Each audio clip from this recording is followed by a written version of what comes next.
நேயர்கள் அனைவருக்கும் வணக்கம். என் சமையல் அறையில் இன்றைக்கி நல்ல ஹோட்டலுக்கெலாம் போனால் ரொம்ப பிரியமாக சாப்பிடக்கூடிய ஒரு டிஷ் வந்து சென்னா பட்டூரா.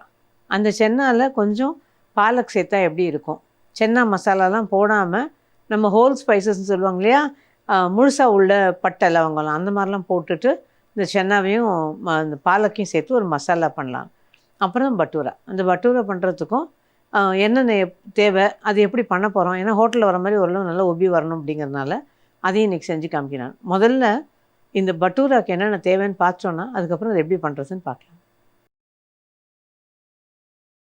பட்டூரை செய்ய தேவையான பொருட்கள்: மைதா மாவு 1 கப், பாம்பே ரவை 1/4 கப், சர்க்கரை 1 டீஸ்பூன், தயிர் 2 டேபிள் ஸ்பூன், ஆப்ப சோடா 1/2 டீஸ்பூன், உப்பு ருசிக்கேற்ப, எண்ணெய் பொரிப்பதற்கு. இப்போ இந்த பட்டூராக்கு தேவையான பொருள்லாம் பார்த்தோம் இல்லையா, இது வந்து மைதாவில் தான் பண்ணுறோம். இந்த பூரி பண்ணுற மாதிரி நம்ம கோதுமை மாவில் பண்ண முடியாது. இது வந்து மைதாவில் தான் பண்ணுறோம். அந்த கோதுமை மாவில் பண்ணாலும் அந்த எலாஸ்டிசிட்டின்னு சொல்கிற இந்த இழுவத்தன்மை வந்து கோதுமை மாவில் ரொம்ப இருக்காது. அதனால் இது மைதா நல்லா பொருத்தமாக நல்லாயிருக்கும். இப்போ இதுக்கு வந்து நான் இன்றைக்கி 1 கப்பு மைதா மாவு எடுத்திருக்கேன். அதுக்கு 2 டேபிள் ஸ்பூன் அளவுக்கு ரவை, தயிர் அதே மாதிரி ஒரு 2 டேபிள் ஸ்பூன்,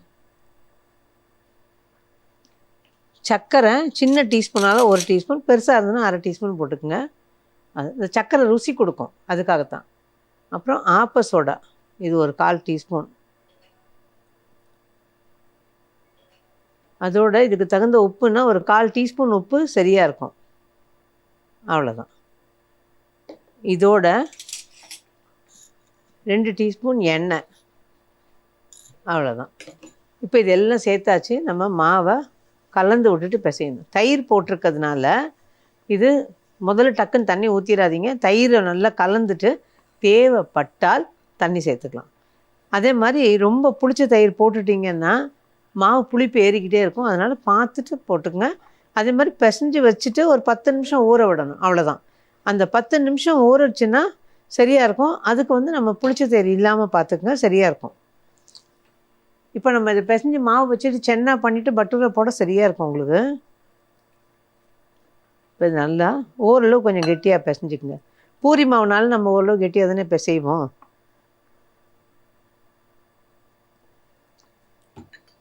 தண்ணி ஊற்றிடாமல் தெளித்து தெளித்து பிசைஞ்சிக்குங்க, அவ்வளோதான். இப்போ நல்லா பிசைஞ்சாச்சு. மேலே கொஞ்சம் எண்ணெயை ஊற்றி, ஏன்னா காயக்கூடாது இல்லையா, அதுக்கு நம்ம போட்டு வச்சிடணும். இந்த நல்லா இந்த மாதிரி உருட்டி இது ஒரு பக்கம் எடுத்து வச்சுட்டு நம்ம சென்னாவை பண்ணோம் அப்படின்னா அந்த சென்னா கொதித்து எடுக்கிற நேரத்துக்கு இது நல்லா ஊறிடும், அவ்வளோதான். இனி அடுத்து இந்த மாவு ஊறட்டும். நம்ம சென்னா பாலக் சென்னா எப்படி பண்ணுறதுன்னு பார்க்கலாம். பாலக் சென்னா செய்ய தேவையான பொருட்கள்: பாலக்கீரை 1/2 கட்டு, கீரைகளாக ஆய்ந்து கொள்ளவும். வெள்ளை சென்னா 1 கப், ஊற வைத்து வேக வைத்து கொள்ளவும். தக்காளி 3 விழுதாக அரைத்து கொள்ளவும். வெங்காயம் பெரியதாக 2 பொடியாக நறுக்கி கொள்ளவும். இஞ்சி பூண்டு விழுது 1 டேபிள் ஸ்பூன், பட்டை 2, ஏலக்காய் 3, லவங்கம் 5, கல்பாசி சிறிதளவு, அன்னாசிப்பூ 1 துண்டு, பொடியாக நறுக்கிய மல்லித்தழை சிறிதளவு, மஞ்சள் தூள் 1/4 டீஸ்பூன், மிளகாய்த்தூள் 2 டீஸ்பூன், தனியாத்தூள் 2 டீஸ்பூன், மிளகு சீரகத்தூள் 1/2 டீஸ்பூன், எண்ணெய் 4 டேபிள் ஸ்பூன், உப்பு ருசிக்கேற்ப. இப்போ இந்த சென்னாவுக்கு பாலக் சென்னாவுக்கு தேவையான பொருள்லாம் பார்த்தோம் இல்லையா. நான் பாலக் ஒரு 1/2 கட்டு, ஏன்னா ஓரளவு நல்லா கொஞ்சம் பெரிய கட்டாக வருது. அந்த 1/2 கட்டு எடுத்து காம்பை ஆஞ்சிட்டு அதுக்கப்புறம் அதை நல்லா அலசி எடுத்துட்டு, இப்போ தண்ணி கொதிக்க போகும்போது தண்ணி அடுப்பில் போட்டிருக்கேன். அந்த தண்ணி கொதிக்கிற தண்ணியில் போட்டு நம்ம எடுத்துட்டோம்னா சரியாக இருக்கும். இதுக்கு இடையில சென்னாவையும் வேக வச்சாச்சு. சென்னா வேக வைக்கும்போது அந்த 1 கப் சென்னாவுக்கு ஒரு 2-2.5 கப் தண்ணி அளவுக்கு வச்சுட்டு கொஞ்சமாக உப்பு போட்டுட்டு, இதில் பார்த்திங்கன்னா தெரியும், நான் பட்டை, லவங்கம், ஏலக்காய், கல்பாசி எல்லாம் போட்டு இந்த சென்னாவை நல்லா வேக வச்சு எடுத்துட்டேன். இது எல்லாமே அதில் போட்டிருந்தது தான், நான் எடுத்துட்டேன். இது ஆக்சுவலாக இந்த சூப் இந்த இன்ஃப்யூஸ் பண்ணுறதுன்னு சொல்லிட்டு சொல்லுவாங்க. ஒரு சின்ன கப்பு மாதிரி மூடி போட்டு வரும், அதுக்குள்ளே போட்டு நம்ம எடுத்துடலாம். அல்லது துணியில் மூட்டை கட்டியும் போடுவாங்க. அந்த மாதிரியும் போட்டு நீங்கள் வேக வச்சதுக்கப்புறம் எடுத்துடலாம். இது நான் வேக வச்சு எடுத்துட்டேன். இப்போ இந்த தண்ணி கொதிக்குது. கொதிக்கிற தண்ணியில் இந்த அலசி வச்சுருக்க பாலக்கு, இது வந்து பாலக் போடுறதுனால இந்த சென்னா வந்து அப்படியே பச்சை கலராக இருக்கும் அப்படின்னா அப்படி அவ்வளோ பச்சை கலர் கொடுக்காதுங்க. நம்ம என்ன மிளகாய்த்தூள்லாம் சேர்க்குறோம், அதனால் அந்த அளவுக்கு பச்சை கலர் இது கொடுக்காது. இதில் போட்டுட்டு ரொம்ப நேரம் வேக விடணும்னு அவசியம் இல்லை. பாலக் டக்குன்னு வெந்துடும். ஜஸ்ட்டு மேக்ஸிமம் நீங்கள் இதுவாக கனெக்ட் பண்ணிக்கணுன்னா கூட ஒரு 1லேருந்து 2 நிமிஷம் கொதிச்சா போதும். நான் ஹை ஃப்ளேமில் தான் வச்சுருக்கேன். இது கொதிச்சோன்னே அதை வடிகட்டி எடுத்துட்டு அதுக்கப்புறமா அதை ஆற வச்சு அரைச்சிக்கலாம். அதுக்கு இடையில நம்ம சென்னாவை தாளித்து விட்டுடலாம். இப்போ இந்த போதும், இப்போ கொதித்தது. இது பாலக்கு எடுத்துடலாம். சிலர் எடுத்துட்டு அதை கொஞ்சம் பச்சை தண்ணியில் போடுவாங்க. அப்படி அவசியம் கிடையாதுங்க. இதுக்கு அந்த நிறம் மாறாமல் இருக்கணும். நான் அடுப்பு ஆஃப் பண்ணிடுறேன். அவ்வளோதான். இப்போ நம்ம ஆற வச்சு மட்டும் அதை அரைச்சிக்கணும்.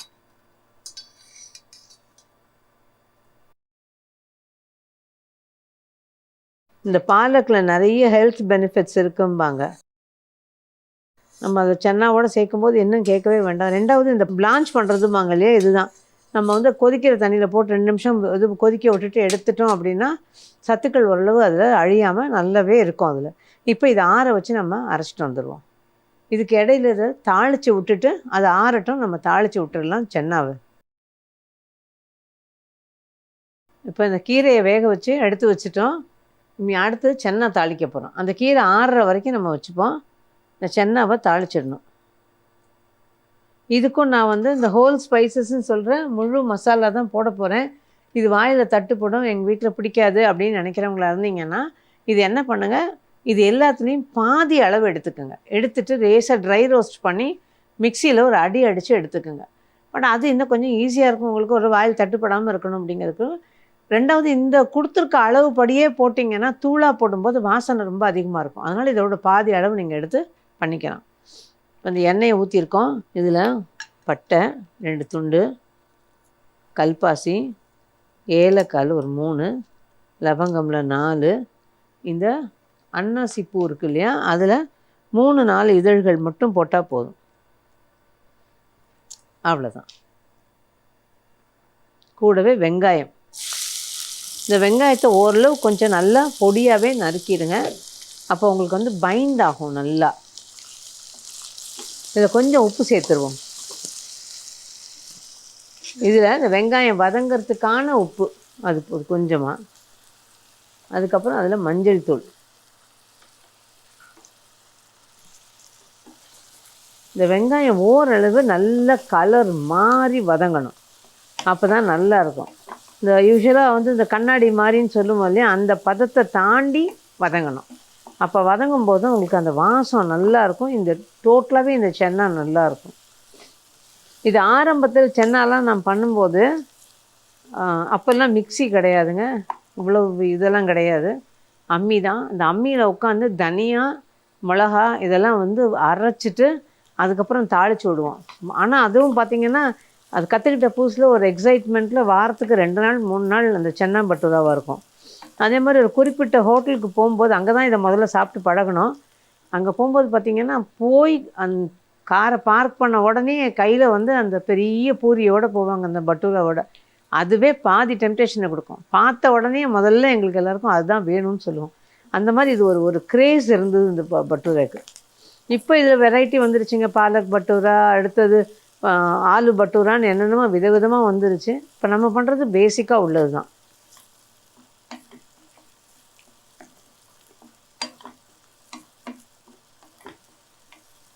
இந்த வெங்காயம் வதங்க வதங்க அந்த எண்ணெயை வெளியில் தள்ளுது பாருங்கள், அந்த ஈரத்தன்மையெல்லாம் போயிடும்.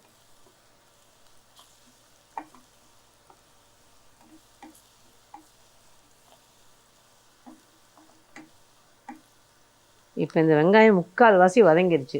இந்த ஸ்டேஜில் நம்ம இஞ்சி பூண்டு பேஸ்ட்டு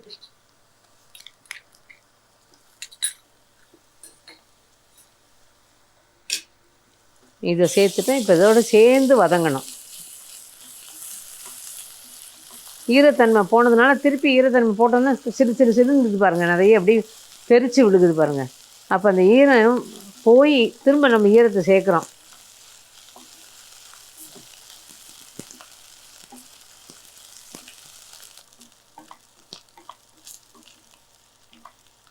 இந்த பச்சை வாசனை போக நல்லா வதக்கிடுங்க.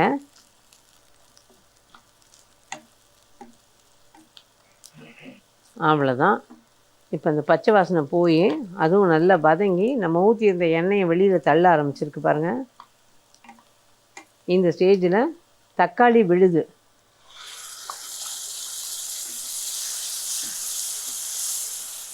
தீயை கொஞ்சம் குறைச்சிடுங்க, ஏன்னா டக்குன்னு வத்திரும். அதில் மிளகாய்த்தூள்,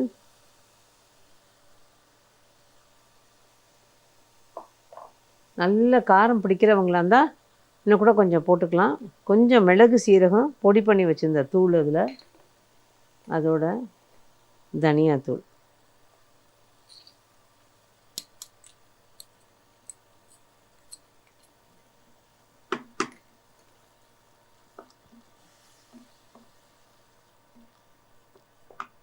நான் தீயை நல்லா குறைச்சிட்டேன். இப்போ இதுக்கு தகுந்த உப்பு, சென்னால் உப்பு இருக்கும், அதனால் மேல் மசாலா மட்டும்தான் நம்ம உப்பு போடுறோம். இப்போ இது கொஞ்சம் நல்லா வதங்கட்டும். அது வதங்கிறதுக்குள்ளே இந்த பாலக்கையும் அரைச்சிட்டு வந்துடலாம். அதில் கழுவின தண்ணி கொஞ்சமாக அந்த மிக்ஸி ஜார்லேருந்து கழுவி எடுத்துக்கிட்டேன். இப்போ இதுவும் பார்த்திங்கன்னா நம்ம வதங்க அந்த எண்ணெயை வெளியில் தள்ளி அந்த பச்சை வாசனை போய் இந்த மசாலா ரெடி ஆகிடுச்சு பாருங்கள். இந்த வெங்காயம் பொடியை நறுக்கும் போது தான் இந்த மாதிரி ஒரு பைண்ட் ஆகும். இல்லைன்னா வெங்காயம் தனித்தனியாக நிற்கும். ஒன்று பொடியை நறுக்க முடிஞ்சா நடக்கும், இல்லைன்னா பெரிய துருவி எடுத்துருங்க. இப்போ இது ரெடி. இதோட இந்த பாலக்கு அரைச்சதை ஊற்றிடலாம். கொஞ்சமாக அதில் தண்ணி ஊற்றிக்கிறேன், ஒரு டேபிள் ஸ்பூன் அளவுக்கு தண்ணி ஊற்றிக்கிறேன். கொஞ்சம் தரதரன்னு பிடிக்குங்கிறவங்க கூட கொஞ்சம் தண்ணி ஊற்றிக்கலாம், அதனால தவறு கிடையாது. அதோடு இப்போ நம்ம வேக வச்ச சென்னாவையும் சேர்த்துடலாம்.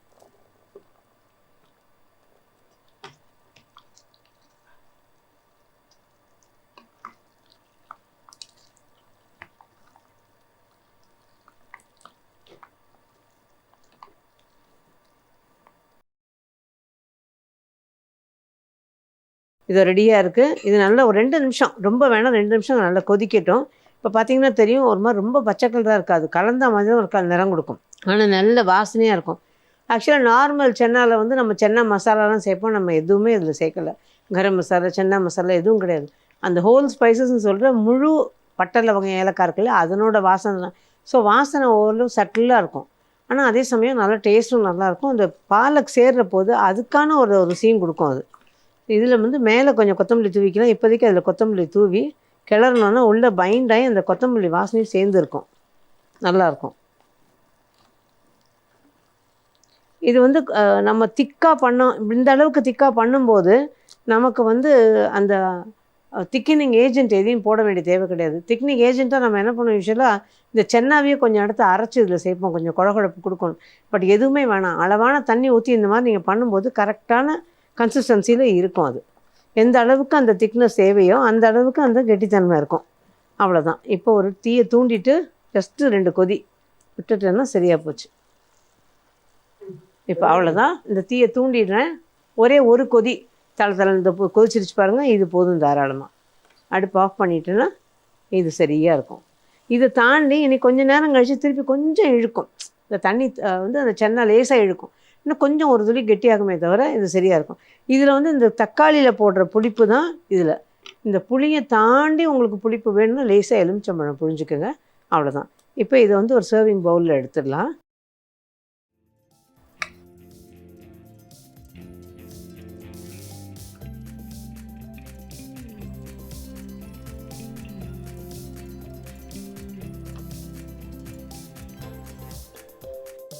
இப்போ மேலே லேசாக கொஞ்சம் கொத்தமல்லி,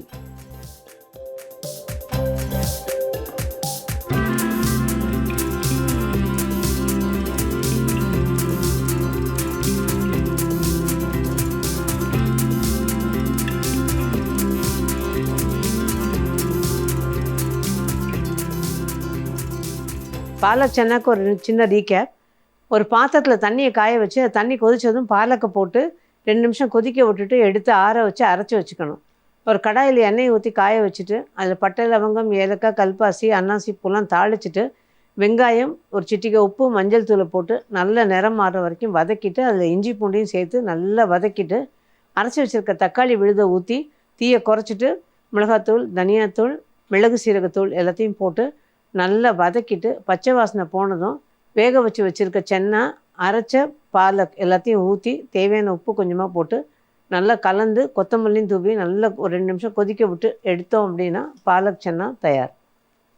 இப்போ பாலக் சென்னா பண்ணி ரெடியாக எடுத்து வச்சாச்சு. இனி பட்டூராவுக்கு ஊறிக்கிட்டு இருந்தது இல்லையா மாவு, அது ரெடியாக எடுத்து நம்ம பட்டூரா போட வேண்டியது தான். அதுக்கு இடையில நான் வந்து எண்ணெயும் காய வச்சுருக்கேன். இந்த பட்டூராவுக்கு வந்து எண்ணெயோட காய்ச்சல் ஓரளவு நல்லா இருக்கணும், அப்போ தான் அது நல்லாயிருக்கும். எண்ணெய் வந்து நம்ம யூஸ்வலாக பூரிக்கெல்லாம் நல்லா காய வைப்போம் பார்த்திங்களா, அந்த மாதிரி காய வைக்கணும். இதில் மாவு கொஞ்சம் தொட்டுக்கிட்டு நல்லா திரட்டிடுவோம், ஒரு தடவை பிசைஞ்சிடுவோம்.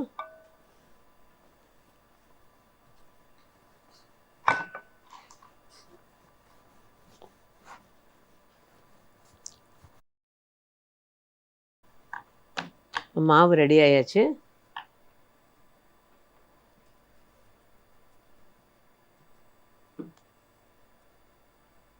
உள்ளங்கையில் வச்சு உருட்டிட்டு இதுக்கு வந்து ரொம்ப மெல்லிசாக திரட்டக்கூடாது, ஓரளவு கனமாக இருக்கணும்.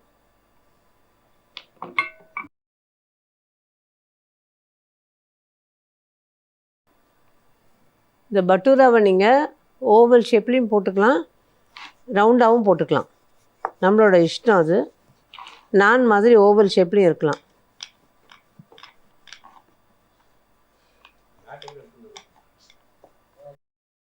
நான் ரவுண்டாக தான் போடுறேங்க. போடுறவங்க விருப்பப்படுறவங்க அந்த மாதிரியும் போட்டுக்கலாம், இல்லை ஒன்று வேணால் அந்த மாதிரியும் போட்டு காமிக்கிறேன். பாருங்கள், இது ஓரளவு கனமாக இருக்கணும், ரொம்ப மெல்லிசாக இருந்தால் நல்லா இருக்காது. எண்ணெயோட காய்ச்சல் ஓரளவுக்கு நல்லா இருக்கணும். இப்போ பார்த்திங்கன்னா தெரியும், ரெடி ஆயிடுச்சு. இதில் எண்ணெயில் போட்டு எடுத்துடலாம்.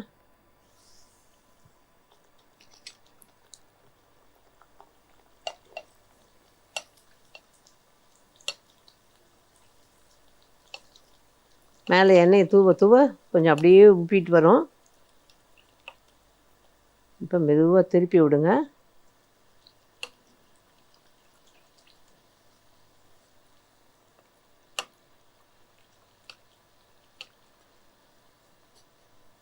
இது மெதுவாக எடுத்துடலாம்.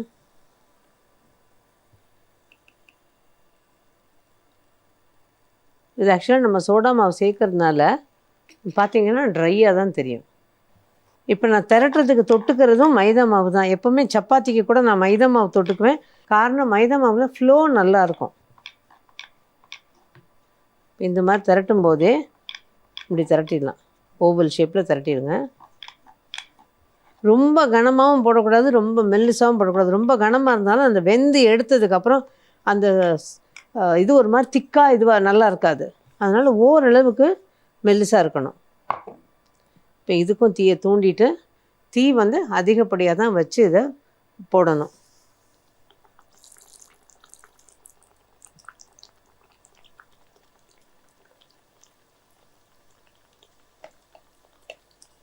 நான் எண்ணெயை தூவி தூவி விடுவேங்க. சில பேர் என்ன பண்ணுறாங்க, அந்த எண்ணெயில் இதை அழுத்தி அழுத்தி விடுவாங்க. எனக்கு அது அவ்வளோ கரெக்டுங்கிறத விட இந்த மாதிரி போடும்போது இன்னும் ஈஸியாக இருக்குது.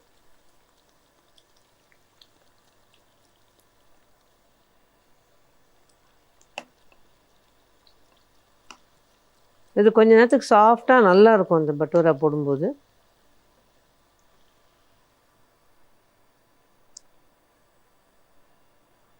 இந்த ஷேப்பையும் இப்படி பண்ணிடலாம். லாஸ்ட்டாக ஒன்று இன்னொரு ஷேப் என்னென்னா, இதை நீங்கள் வந்து ரவுண்டாக திரட்டிட்டு அதை அப்படியே ஓவல் ஆக்கிடலாம். கையில் இது பண்ணிவிட்டு ஓவல் ஆக்கிடலாம், ஓவல் ஷேப்பு கொண்டாந்துடலாம். இப்போ ரவுண்டாக திரட்டுறோம் இல்லையா, இந்த மாதிரி திரட்டிக்குங்க.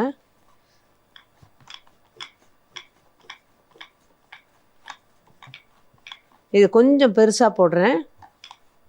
இந்த இருந்த மாவில் நம்ம போட்டிருக்க 1 கப் மாவுக்கு கொஞ்சம் சின்னதாக போட்டால், இன்னும் சின்னதாக போட்டிங்கன்னா 4 பட்டூரா கிடைக்கும்.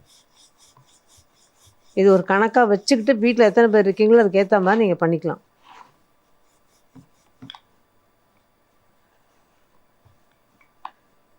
அவ்வளோதான். இதை கையில் அப்படி லேசாக பிடிச்சிக்கிட்டு இப்படி லேசாக இப்படி வீசினீங்கன்னு வச்சுக்கோங்க, அந்த ஓவல் ஷேப் வந்துடும். அந்த மாதிரி நம்ம பண்ணிக்கலாம், ஈஸியாக போயிடும். அவ்வளோதான் பாருங்க. இப்போ இந்த லாஸ்ட்டையும் நம்ம எண்ணெயில் போட்டுடலாம். இந்த மாதிரி லேசாக அழுத்தி அழுத்தி விட்டு அது ஒரு பக்கம் அழுத்தினா இன்னொரு பக்கம் ஒவ்வும். பட் இது வந்து கொஞ்சம் சில நேரங்களில் அப்படி ஸ்லிப் ஆகிடுச்சுன்னா நம்ம கஷ்டமாக இருக்குங்கிறதுனால நம்ம எண்ணெய் லேசாக தூவி தூவி பண்ணும்போது கரெக்டாக இருக்கும். அதே மாதிரி இந்த ஓரத்தில் போய் உங்களுக்கு நிற்கிற மாதிரி இருந்ததுன்னா, புதுசாக பண்ணுறவங்களா இருந்தீங்கன்னா ஒரு சின்ன இன்னொரு ஸ்பேட்டிலாவோ ஏதோ வச்சுக்கோங்க, அவ்வளோதான். இன்னும் ஈஸியாக இருக்கும் உங்களுக்கு. இது வந்து இந்த புதுசாக பண்ணுறாங்க, எண்ணெய் சில பேர் பயப்படுவாங்க, அந்த மாதிரி இருக்கவங்களுக்கு இது ஈஸியாக இருக்கும். அவ்வளோதான். இப்போ பட்டூரா ரெடி ஆகிடுச்சு. இதையும் நல்லா வேக வச்சு எடுத்துட்டோன்னா வேலை முடிஞ்சது. அவ்வளோதான்.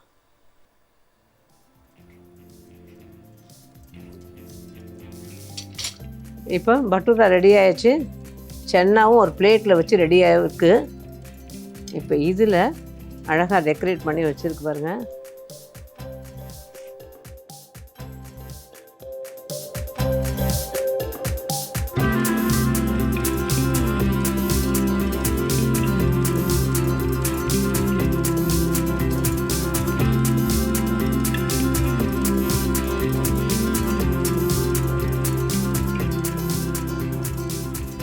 பட்டூராவுக்கு சின்ன ரீகேப். ஒரு பாத்திரத்தில் மைதாவை போட்டுட்டு மைதாலேயே கொஞ்சமாக ஆப்பசோடா, உப்பு, சர்க்கரை, தயிர், ரவை எல்லாத்தையும் சேர்த்து தேவையான தண்ணியும் சேர்த்து நல்லா பிசைஞ்சு ஊற வச்சு ரெடியாக எடுத்து வச்சிடணும். நல்லா 10 நிமிஷம் ஊறினதுக்கு அப்புறமா எண்ணெயை கொஞ்சம் காய வச்சுட்டு இந்த பட்டூராவை மெதுவாக திரட்டி கொஞ்சம் கனமாக திரட்டிக்கிட்டு நல்லா காஞ்சிட்ருக்கிற எண்ணெயில் இதை போட்டு 2 பக்கமும் வேக வச்சு எடுத்தோம் அப்படின்னா பட்டூரா தயார். ஸோ பட்டூராவும் ரெடி பண்ணியாச்சு. சென்னாவோடையே எடுத்து டிஸ்பிளேயும் வச்சாச்சு. இது பார்த்திங்கன்னா நல்லா அப்படியே அந்த சுறுசுறு போட்டு வரும்போது நம்ம போட்டு கொஞ்சம் நேரம் ஆச்சுன்னா லேசாக அமுங்குது. இன்னும் கொஞ்சம் சுறுசுறு போட்டு அப்படியே பண்ணும்போது ஒரு 5 நிமிஷம் வரைக்கும் நல்ல புதுசுன்னு நல்லாயிருக்கும். அது பார்க்கறதுக்கே டெம்டிங்காக இருக்கும். நான் சொன்னேன் பார்த்தீங்களா, ஹோட்டலில் போனோன்னா யார் டேபிளில் என்ன இருக்குன்னு தான் முதல்ல பார்ப்போம். அடுத்து அவங்க அந்த பட்டூரா தூக்கிட்டு வந்தாங்கன்னா அது பார்க்கவே டெம்டிங்காக இருக்கும். புஷ்ஷுன்னு உப்பி போய் பெருசாக அவ்வளோ பெருசு வீட்டில் போட முடியாது. ஏன்னா அவ்வளோ பெரிய கடாய் எண்ணெய் எல்லாம் நமக்கு இது. ஸோ நமக்கு தகுந்த சைஸில் அதை போட்டு எடுத்து வச்சுக்கிட்டிங்கன்னா நல்லாயிருக்கும். இந்த சென்னாவும் இதுவும் ஒரு நல்ல காம்பினேஷன். இதில் ஒன்றே ஒன்று என்னென்னா, லேசாக எலுமிச்சம்பழம் புழிஞ்சிட்டு சாப்பிட்லாம். இன்னொன்று பச்சை மிளகாயை லேசாக கீறிட்டு கொஞ்சமாக உப்புத்தூளோ இல்லை கல் உப்பையோ தூவிட்டு சும்மா ஒரு எண்ணெய் விட்டு ஒரு வதக்கிட்டு எடுத்து வச்சுக்கோங்க. அதுவும் இந்த பட்டூராவோட சாப்பிட பிரமாதமாக இருக்கும். ஸோ நீங்களும் ட்ரை பண்ணி பாருங்கள். குழந்தைங்கள்லேருந்து பெரியவங்களுக்கு வரைக்கும் பிடிச்ச பாலக் சென்னாவும் பட்டூராவும் எப்படி பண்ணுறதுன்னு செஞ்சு காமிச்சிருக்கோம். நீங்களும் செஞ்சு பார்த்துட்டு எப்படி இருந்ததுன்னு சொல்லுங்கள். மீண்டும் சந்திப்போம். நன்றி, வணக்கம்.